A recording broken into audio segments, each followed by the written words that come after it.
नमो बुद्धाय दोस्तों, किरण की आवाज़ चैनल में आपका दिल से स्वागत है। दोस्तों, आज की कहानी बड़ी विशेष और ज्ञानवर्धक है। मैं उम्मीद करती हूँ कि आप इसे पूरा सुनेंगे। एक समय की बात है, महात्मा बुद्ध अपने शिष्यों के साथ एक गांव में ठहरे हुए थे। वहाँ के लोग उनके प्रवचनों से बहुत प्रभावित थे। एक दिन एक वृद्ध व्यक्ति महात्मा बुद्ध जी के पास आया। उनकी आंखों में आंसू थे। उसने हाथ जोड़कर महात्मा बुद्ध से कहा, भंते, मैंने अपना पूरा जीवन अपने बच्चों की सेवा में बिता दिया। मैंने अपनी जरूरतें भूलकर उनके सपनों को पूरा किया, लेकिन आज वे मुझे छोड़कर चले गए। मैं अकेला हूँ और बहुत दुखी हूँ। ऐसा क्यों हुआ? महात्मा बुद्ध ने उस व्यक्ति को सांत्वना देते हुए कहे, भंते, हर समस्या का समाधान ध्यान से समझने में है। मैं तुम्हें एक कहानी सुनाता हूँ। बहुत समय पहले की बात है। एक राज्य में एक राजा रहता था। उनके 4 पुत्र थे। राजा ने अपनी जीवन का हर क्षण अपने बच्चों की देखभाल और शिक्षा में लगा दिया। वह चाहता था कि उसके पुत्र बड़े होकर एक आदर्श राजा बने। समय बीतता गया और राजा बूढ़ा हो गया। उसने अपने बड़े पुत्र को राजगद्दी सौंप दी, लेकिन कुछ ही समय बाद बड़े पुत्र ने राजा को महल से बाहर कर दिया। राजा हैरान और दुखी हुआ। वह अपने दूसरे पुत्र के पास गया, लेकिन उसने भी उसे शरण देने से मना कर दिया। तीसरे और चौथे पुत्र ने भी वही किया। वृद्ध राजा अकेला, थका हुआ और भूखा जंगल में भटकने लगा। एक दिन उसकी भेंट एक साधु से हुई। राजा ने अपनी पूरी कहानी सुनाई। साधु मुस्कुराया और कहा, राजन, आपने अपने पुत्रों को धन और अधिकार दिए, लेकिन आपने उन्हें सच्ची करुणा और सेवा का पाठ नहीं सिखाया। आप उन्हें उनके कर्तव्यों से परिचित कराना भूल गए। जिस प्रकार एक पेड़ को जड़ों से पानी नहीं मिलेगा तो वह कैसे फल देगा? वृद्ध राजा ने साधु से कहा, हे महात्मा, मैंने तो अपने बच्चों को हमेशा प्यार और देखभाल की, फिर भी उन्होंने मेरा त्याग क्यों कर दिया? साधु ने गहरी सांस ली और बोले, राजन, प्यार देना अच्छा है, लेकिन हर प्यार में शिक्षा भी होनी चाहिए। प्यार के साथ अगर आप बच्चों को कर्तव्यों की शिक्षा नहीं देते तो वे स्वार्थी बन सकते हैं। राजा ने पूछा, मुझे क्या करना चाहिए? साधु ने मुस्कुराते हुए कहा, आपको अपने बच्चों को सिखाना होगा कि माता पिता का सम्मान करना जीवन का धर्म है, और यदि वे ऐसा नहीं करते तो आपको भी मोह से मुक्त होना सीखना होगा। जो मोह से फंसा रहेगा वह दुखी रहेगा, लेकिन जो मोह से मुक्त होगा उसे शांति मिलेगी। साधु के उपदेश से राजा का हृदय बदल गया। उसने सोचा, मैं अपने बच्चों के कारण ही दुखी हूँ, क्योंकि मैंने उनसे हमेशा उम्मीद की। अब मैं साधु के मार्ग पर चलूंगा और मोह माया से मुक्त हो जाऊंगा। वह जंगल में ही साधु के पास रहने लगा। साधु उसे ध्यान और शांति का मार्ग दिखाने लगे। धीरे धीरे राजा का मन शांत होने लगा। वह अब अपने बच्चों के बारे में सोचता तो भी दुखी नहीं होता था। इधर राजमहल में चारों पुत्र राजा की अनुपस्थिति में खुश थे, लेकिन धीरे धीरे उन्होंने महसूस किया कि उनके जीवन में कुछ खालीपन है। उन्होंने धन और सुख को प्राप्त कर लिया था, लेकिन उनके मन में शांति नहीं थी। एक दिन छोटे पुत्र ने अपने भाइयों से कहा, हमने पिताजी के साथ अच्छा व्यवहार नहीं किया। हमें उनका आदर करना चाहिए था। मुझे लगता है कि उनकी अनुपस्थिति के कारण ही हमारे जीवन में शांति नहीं है। सबने उसकी बात मानी और वे राजा की खोज में निकल पड़े। वृद्ध राजा को खोजते खोजते चारों पुत्र जंगल में पहुँचे। वहाँ उन्होंने अपने पिता को साधु के साथ ध्यान करते हुए देखा।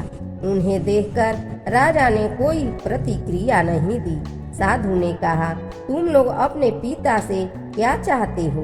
बड़े पुत्र ने सिर झुकाकर कहा, हम अपने पिता से क्षमा मांगने आए हैं। हमें अपनी गलती का एहसास हो गया है। हमने लालच और अहंकार में उनकी सेवा नहीं की। अब हम उनकी सेवा करना चाहते हैं। राजा ने शांति से कहा, अब मेरा मन संसार की चीजों में नहीं है।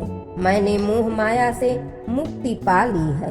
लेकिन अगर तुमने सच में अपने कर्तव्यों को समझ लिया है तो अपने जीवन में सच्चाई और करुणा को अपनाओ। राजा के बच्चों ने अपनी गलती स्वीकार कर ली थी, लेकिन राजा ने अब किसी प्रकार की मोह माया से स्वयं को अलग कर लिया था। साधु के साथ रहकर राजा ने आत्मज्ञान प्राप्त कर लिया था। वह अब किसी से कोई अपेक्षा नहीं रखता था और न ही अपने बच्चों से कोई शिकायत। एक दिन राजा ध्यान से उठे और साधु के पास जाकर बोले, हे गुरुदेव, अब मैं अपने जीवन का सही मार्ग चुन चुका हूँ। साधु मुस्कुराए और बोले, हाँ राजन, तुमने मोह को त्याग दिया है, लेकिन मोह त्यागने का मतलब यह नहीं कि तुम अपने कर्तव्यों से भागो। यदि तुम्हारे बच्चे सही मार्ग पर आ गए हैं तो उन्हें अपनी शिक्षा से पोषित करना तुम्हारा धर्म है। राजा ने यह बात समझ ली। उसने अपने बच्चों को बुलाया और कहा, अगर तुम सच में अपने जीवन में बदलाव लाना चाहते हो तो मेरी एक परीक्षा देनी होगी। चारों पुत्र उत्साहित हो गए और बोले, पिताजी, हमें जो भी परीक्षा देनी होगी हम देने को तैयार हैं। राजा ने उनकी आंखों में देखा। अब उनके भीतर अहंकार नहीं था। उन्होंने कहा, तुम्हें 3 परीक्षाएं देनी होगी। राजा ने कहा, पहली परीक्षा यह है कि तुम्हें अपने सारे सुख सुविधाओं का त्याग करना होगा और 1 महीने तक साधारण जीवन जीना होगा, बिना किसी नौकर चाकर के। अपनी जरूरतें खुद पूरी करनी होगी। चारों पुत्र ने राजा के आदेश का पालन किया। वे जंगल में ही रहने लगे। अपनी मेहनत से खाना पकाते, नदी से पानी लाते और जमीन पर सोते। धीरे धीरे उन्हें समझ आने लगी कि असली सुख बाहरी चीजों में नहीं बल्कि आत्मिक शांति में है। दूसरी परीक्षा में राजा ने उन्हें गांव के गरीब और बीमार लोगों की सेवा करने को कहा।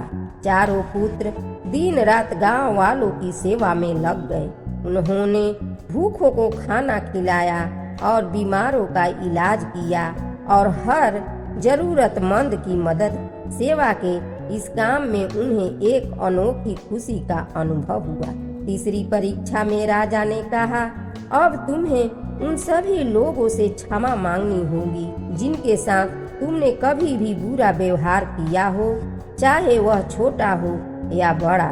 चारों पुत्रों ने बिना किसी झिझक के उन सभी लोगों से क्षमा मांगी जिनसे उन्होंने कभी भी बुरा व्यवहार किया था।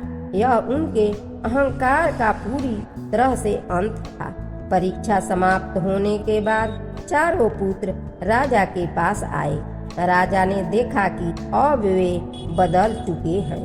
उनके चेहरे पर विनम्रता, सेवा और करुणा की झलक थी। राजा ने उन्हें गले लगाते हुए कहा, अब तुम सही मायनों में मेरे पुत्र हो। अब तुम केवल शक्ति और धन के पीछे नहीं भागोगे बल्कि एक सच्चे और न्यायपूर्ण जीवन जियोगे। राजा ने राजगद्दी के उत्तराधिकारी के रूप में सबसे छोटे पुत्र को चुना क्योंकि वह सबसे अधिक विनम्र और दयालु था। बाकी पुत्रों को भी महत्वपूर्ण जिम्मेदारियां सौंपी गई। साधु ने राजा और उसके पुत्रों को आशीर्वाद दिया और कहा, यह कहानी अब पूरी हो चुकी है। तुम सबने जीवन के सबसे कठिन पाठ सीख लिए हैं। अब इसे अपने जीवन में लागू करो। और इसे आने वाली पीढ़ियों तक पहुंचाओ। साधु जंगल की ओर चल दिए और राजा ने अपने पुत्रों के साथ एक नई शुरुआत। महात्मा बुद्ध ने वृद्ध व्यक्ति को देखकर कहा, समस्या यह है कि आज के माता पिता अपने बच्चों को सही मूल्यों का पाठ नहीं पढ़ाते। वे भौतिक सुख सुविधाओं पर अधिक ध्यान देते हैं, लेकिन करुणा, कृतज्ञता और सेवा का महत्व नहीं समझाते। वृद्ध व्यक्ति ने सिर झुकाकर कहा, भंते, तो इसका समाधान क्या है? महात्मा बुद्ध ने उत्तर दिया, समाधान है जागरूकता। माता पिता को बच्चों को बचपन से ही अच्छे संस्कार देने चाहिए। बच्चों को यह सिखाना चाहिए कि माता पिता का त्याग और प्रेम अनमोल है। उन्हें इस बात का अनुभव कराने के लिए समय देना होगा, और अगर कभी संतान से अपेक्षा पूरी न हो तो खुद को दुखी करने के बजाय मोह से मुक्त हो जाना ही बुद्धिमानी है। वृद्ध व्यक्ति को अब शांति का अनुभव हुआ। उसने महात्मा बुद्ध को धन्यवाद किया और अपने जीवन में परिवर्तन करने का संकल्प लिया। यह कहानी हमें सिखाती है कि रिश्तों में मोह से अधिक करुणा और सेवा का महत्व है। जीवन में आत्मिक शांति पाने के लिए हमें मोह माया से ऊपर उठकर सेवा और कर्तव्य का मार्ग अपनाना चाहिए। माता पिता को अपने बच्चों को बचपन से ही सही शिक्षा देनी चाहिए। साथ ही साथ मोह और उम्मीदों में फंसे बिना अपने जीवन में आत्म मुक्ति की ओर बढ़ना चाहिए। संतान को भी यह समझना चाहिए कि माता पिता का प्रेम और त्याग अनमोल है। प्रिय मेरे बंधु, कैसा लगा आज की यह कहानी? अगर अच्छा लगा हो तो जाते जाते मेरे चैनल को एक छोटा सा लाइक जरूर दीजिएगा, और अगर आप इस चैनल पर पहली बार आए हैं तो कृपया हमारे चैनल को सब्सक्राइब कर लीजिएगा, और जो घंटी का निशान यानी नोटिफिकेशन बेल है उसे भी बजा दीजिएगा, ताकि हम और आप जुड़े रहें और ऐसी ज्ञान की बातें हमारे बीच होती रहे। साथ ही जो भी विचार हो आप कमेंट बॉक्स में जरूर लिखिए, और हो सके तो अपने दोस्तों, रिश्तेदारों, परिचितों और संगे संबंधियों तक इस वीडियो को शेयर करके जरूर पहुंचाइए, ताकि उन्हें भी इस ज्ञानवर्धक कहानी का लाभ मिल सके। आप सभी का बहुत बहुत धन्यवाद। नमो बुद्धाय।